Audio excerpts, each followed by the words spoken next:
Hi everyone, thanks for stopping by today. I had a question on Facebook this week on how we made this card, but in particular how we did it with the extended flap and how we got the piece of paper in the middle that has the cutout here to mimic the cutout of the card. So I'm going to show you how to do that. But before I do, I want to thank everyone that came out yesterday to the Very Merry Christmas card class. I actually had a lot of fun. There were 6 ladies, 2 brand new stampers, and their cards were beautiful. And I have to say that they finished before everybody else. But I think that's because everybody else likes to chat. I'm not picking on anybody, but anyhow, it was a great afternoon, and thank you again for everyone coming out.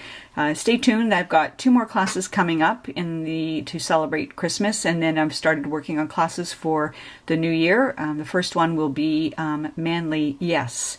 It's from a commercial, Manly Yes, but I like it too. Anyhow, I've got working on the designing the cards, but I still have to pick some dates and do some pricing. So in the next few weeks, I hope to have that ready. So without further ado, here we are on how we did this card. So this card is done making the Stampin' Up's Thinlit die. This is the label die. There's a label die and a circle die, and currently they're on back order, but hopefully they'll come off shortly and you'll be able to order them. So if I use this die as is, I get a card this size. And ta-da! Now you'll see here, it's the perfect size. Gotcha? This die, this is a scoring blade down here and up here, and this is a cutting blade, so that does the cutting. This is, I love this card, but you can see its limitations on where you write on it. You can write in this spot here, like if you don't want it to be seen, or you can write here, but there's limitations. So demonstrators and customers alike have come up with an alternate use for this Thinlit die, and that gives you an extra 2 inches on the right hand side on where to write or put another stamp or a family picture or something. And then I cut a piece of paper that goes in the middle, and I'm going to show you how to do that, how to make this. So you take your card that's 8.5 by 5.5. It's not exactly 5.5. I find that if I were to do it a true 5.5, when I try to feed it through the Thinlit, it's really awkward and I don't get a straight cut. So it's just a titch. That's my math term. It's a titch below 5.5. So I have room for this to go in to the Thinlit straight on.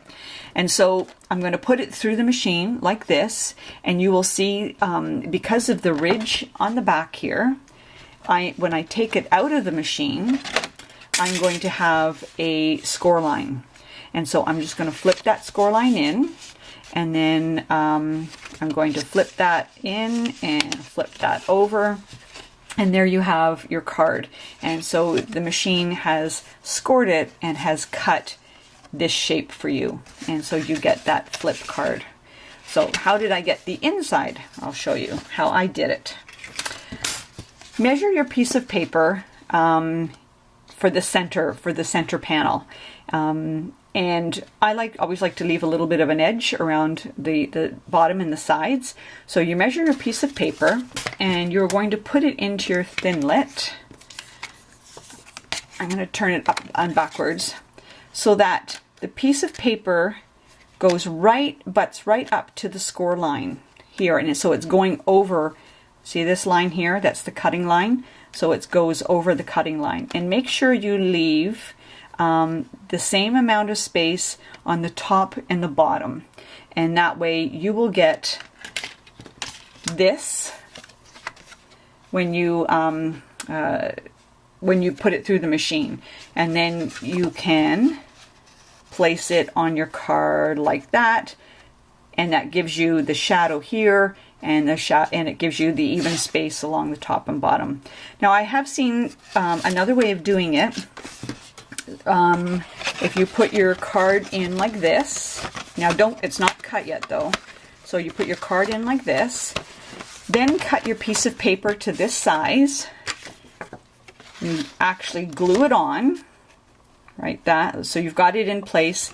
Then run the whole thing through your Big Shot, and that way it'll cut out that shape.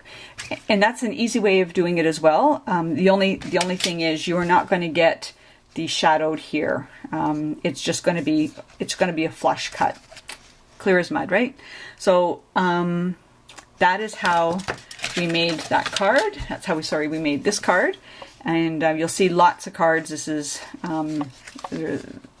the net is inundated with cards of this type right now. It's called the Stampin' Up's Thinlit Label Die, or there's the Circle Label Die. And there you go. It's easy, a little bit of bling, and you got yourself a really, I find this one of the, like an old-fashioned Christmas card, and I love how it turned out. So again, thank you for stopping by. I'm going to put at the very end of this video a list of everything that was used in order to make this video. And if you have any questions or need some help with something, just post a question, follow me on Facebook, or follow my blog, and I'd be very happy to answer you. Sometimes I don't get it done as soon as I'd like, but I'm getting better. Have a great week, and we'll talk to you again soon. Take care.